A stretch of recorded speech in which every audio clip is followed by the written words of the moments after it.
Hello and welcome to Quartic Training.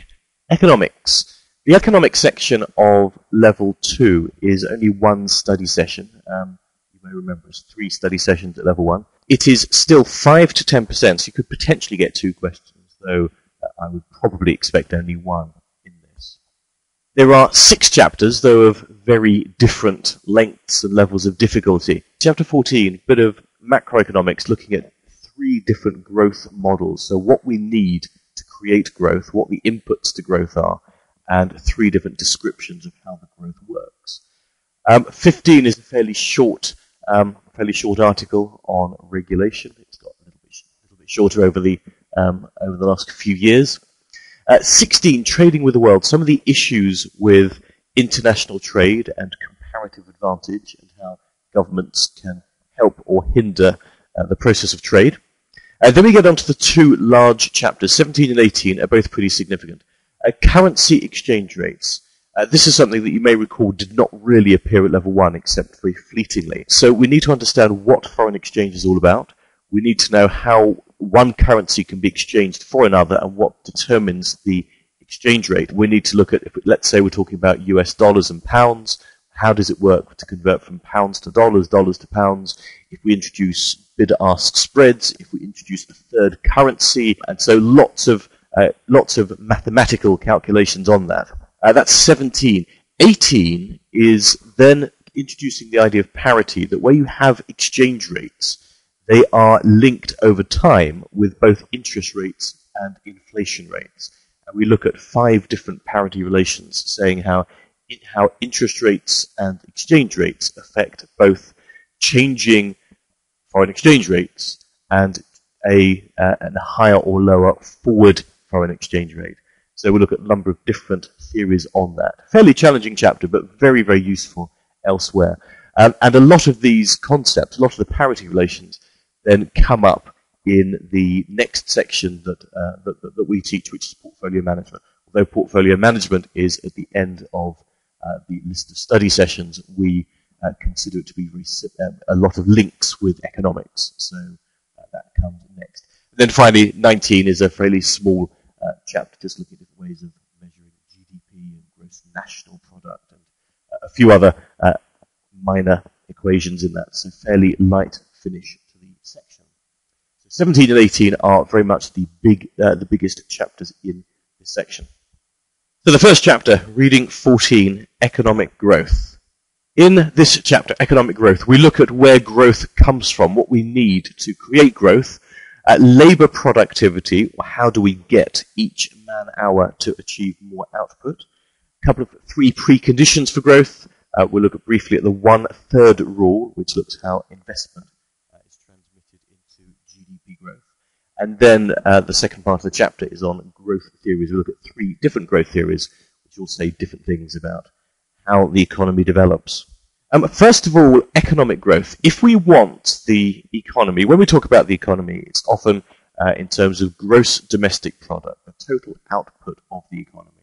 And that will come up in various sections within economics, how we define it. We want two things to grow. We want the number of hours to grow, and we want the output per hour to grow.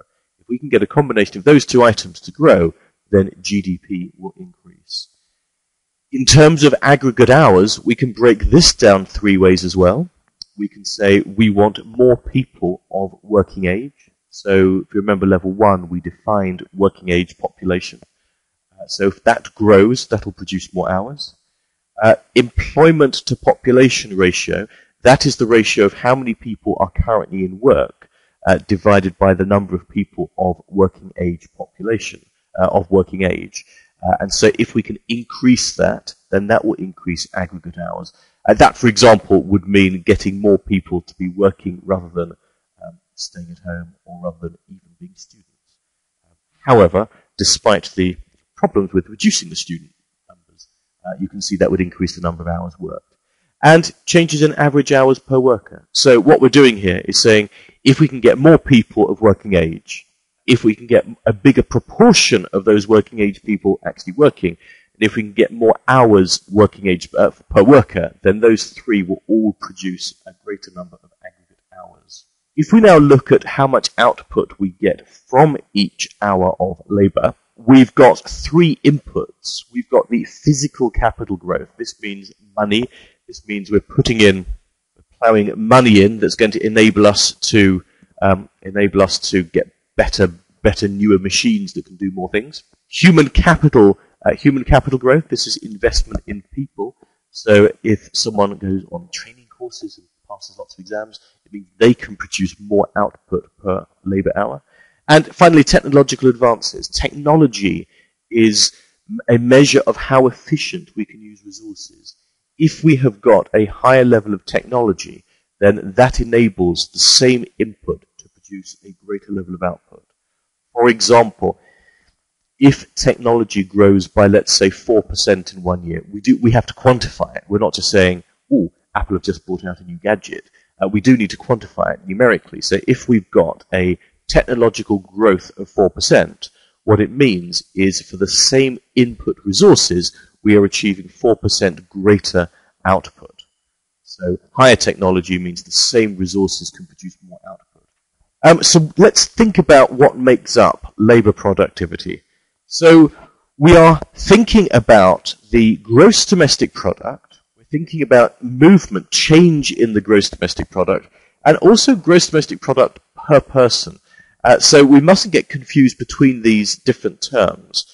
When we're saying how much is each worker producing or how much is the whole economy producing, we need to make sure we are using the same terminology here. So we've got labour productivity in aggregate hours, as we've just seen.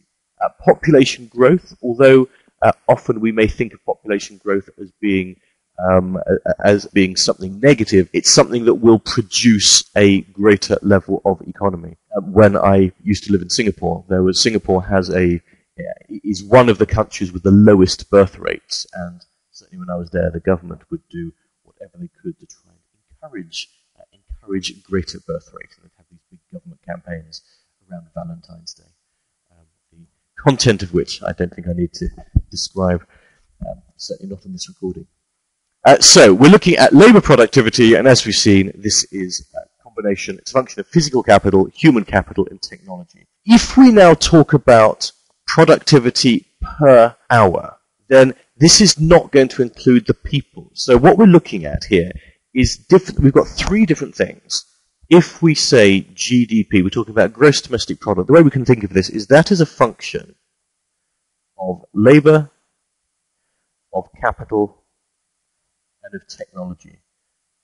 Yeah, so just sort of think of this. Gross domestic product, the overall output of the economy, is a function of labour, capital, and technology.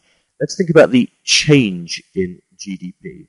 Because in a way, that's what we're looking at. The economy is where it currently is. And what a government is often going to be doing is trying to boost the economy. That is going to be a function of the change in labour, so any increase in population, the change in capital, so any increased investment, and any increased technology. So nothing too dramatic there. Then we can also say the change in GDP per capita. In other words, GDP per head. How much is each worker producing? And now that is a function of the change in capital and the change in technology. Don't get confused with the acronyms. CAP on the right stands for capital, not capita, which means per person. So the change in GDP per capita, output per head, is a function of the growth in capital invested and change in technology. What's dropped out of that is the change in labour, because we're dividing by that. So we're saying the growth in output per head is a function of capital and technology. And so as we increase capital, technology, and number of hours per worker, that's going to help increase the gross domestic product. Now, this introduces the idea of the labour productivity curve. We have a few notes at the bottom, but let's have a look at this.